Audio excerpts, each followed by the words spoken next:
Hello. Pag-usapan natin ang pulse oximeter.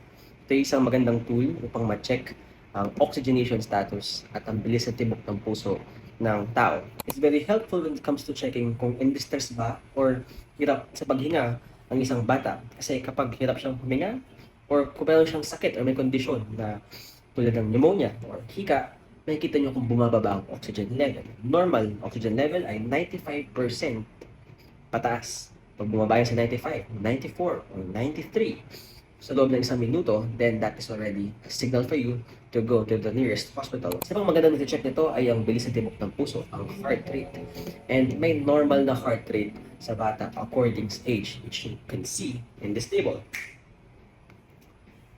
We expect the heart rate to increase kung nilalagnat, kung stressed, or in pain. Pero kung napansin nyo mabilis ang tibok ng puso kahit walang lagnat, or kahit hindi in pain, then that's also a concern.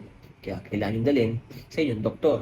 Paano nga ba gamitin mabuti ang isang pulse oximeter? First, maghahanap kayo ng pulse oximeter na angkop sa size or laki ng bata. Pasok nyo ang daliri sa loob at i-press ang on at hintayin na may lumabas sa dalawang numero sa device. At makikita nyo na, number 1, ito ang oxygen saturation, O2 saturation, which shows 99. Yung isa namang numero ay yung pulse rate or yung heart rate, yung bilis ng tibok ng puso.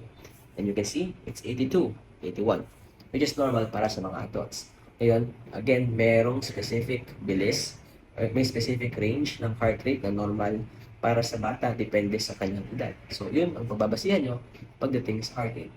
Importante na kapag suot nyo siya, stable, hindi gumagalaw-galaw, hindi makulit yung bata. Kasi pwedeng maging mababa ang oxygen level ng bata or falsely low. Ngayon, alam nyo na kung para saan ang pulse ox, kung paano siya gamitin. It's a very good tool to have at your home para madaling malaman kung mababa na ang oxygen level ng bata. At isa rin yung tool para mag-signal sa inyo na kailangan nyo dalhin ang bata sa ospital kapag mababa ang oxygen saturation niya sa loob ng isang minuto. Hopefully, you learned something new. Doc Sean, your pediatrician.